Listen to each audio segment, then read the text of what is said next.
So a while back, my friend was selling some stuff online, and among the items was a water heater. You know, the ones you see in every community hall and church kitchen. It was in working condition, and he threw it up online for $150 and got an email from a person who runs a landscaping business saying he'll give him $100 cash today. Done. 2 weeks later, he got an email saying that it's not working. Well, weird. So my friend offered to give him a full refund or cover repair costs if it's under $100, right? Pretty reasonable. Cool. The guy instead sent an invoice for $400 saying the repairs have been done, and if my friend doesn't pay it in 48 hours, he'll send the debt collectors after him. He paid it, out of fear, dumbass, and emailed him the confirmation. The landscaping owner then emailed back saying, "Oh, this is the price you sometimes have to pay when selling secondhand electronics," followed by, "Have a great day, don't let us hold you back," with a smiley face at the end of the email. What? A month later, my friend was in a bar and he overhears a girl talking about how her boss, who runs a landscaping firm, screwed over some dumbass selling a water heater. My friend said, "Oh damn, I gotta hear this. Do you mind if I join your table?" The girl said, "Alright, sure," and just told the story. Her boss had bought a busted water heater from a secondhand store for $25 and a working one for $100 and billed the seller for the repair for the busted one before he sold it for $300 to some community group. So my friend asks, "Oh, who did this so I don't hire the guy to do my garden?" Ha ha ha ha ha. She says the company name, and lo and behold, it's on the email of the guy my friend sold the water heater to. He was the dumbass in the story.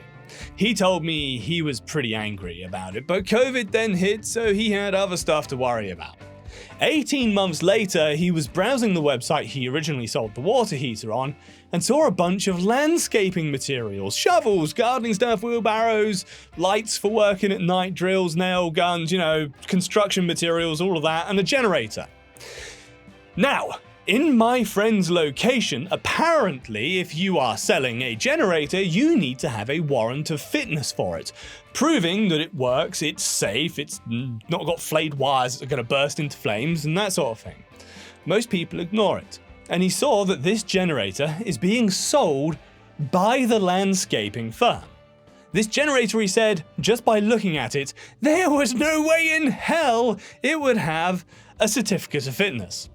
Word of note, failure for a business to provide a certificate of fitness upon request for a generator after 2 weeks, when reported to the official departments and enforced by the court, the punishment is a hefty fine, and the courts often force the seller to refund the affected party and pay any cost that they incurred.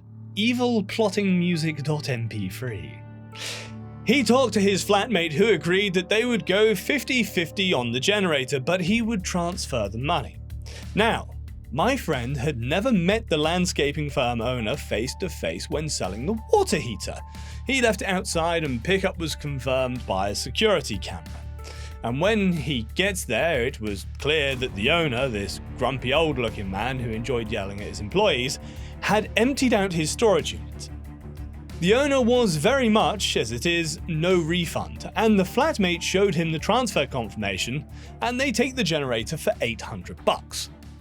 No warrant of fitness provided. They then took it to a friend of theirs who's an electrician, and he agreed to check it and give an invoice for repairs, and to quote the friend, "It would be cheaper to buy a new generator, and to be honest, this generator should have been scrapped long ago and never sold." They also found that the main identification number had been scratched off, but not a second number that's often recorded as well as the certificate of fitness for tracking purposes. So they got in contact with the seller, telling him the cost of repair is around $5,000. He promptly tells them he's not paying it. As it is, no refund. To which they asked, "Well, have you got the warrant of fitness, the certificate of fitness for this generator?" Well, shocker, silence for 2 days. So they followed up with another email asking for it. Again, no response. They then asked again and get an email back from him saying he'll take it back for $800. They said no. They want the certificate, the warrant of fitness. And of course, they get no response. They emailed him every day for 2 weeks. Nothing. So they printed out the original item listing and all of the screenshots, which of course they archived, and reported him to the website, and then to the government. 4 months later, my friend's in court, and the guy went up to him.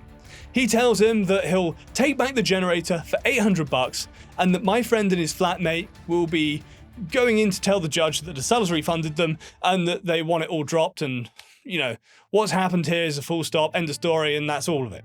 My friend said no.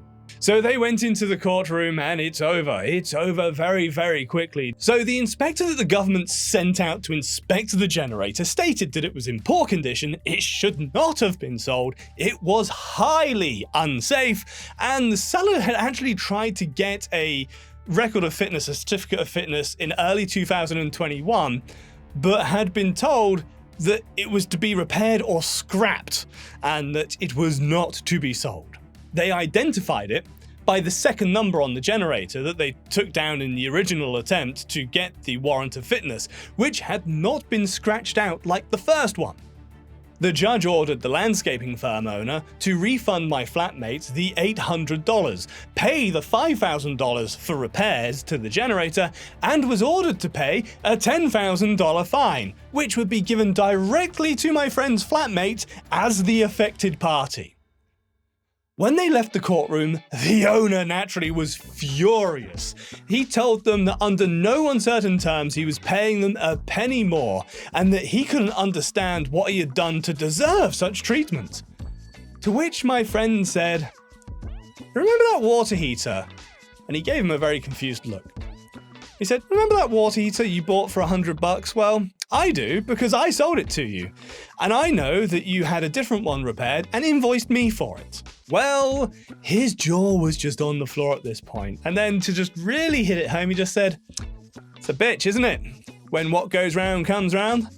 Especially when it's accumulated interest. You have 48 hours to pay or a debt collector will be contacted. Remember, this is the price you sometimes have to pay when selling second-hand electronics. Have a great day. Don't let this hold you back. And they left. He paid the $15,000 2 days later. My friend and flatmate split the $10,000 50-50 as they agreed. Combination of rent payment and study stuff. The generator they got repaired, and they got a record of fitness for it before selling it for $1,000 with a newly replaced identifier number. They then went out for a wonderful dinner and a night out on town. In short, old landscaping owner rips my friend off for $400, so my friend makes him incur $15,000 in expenses.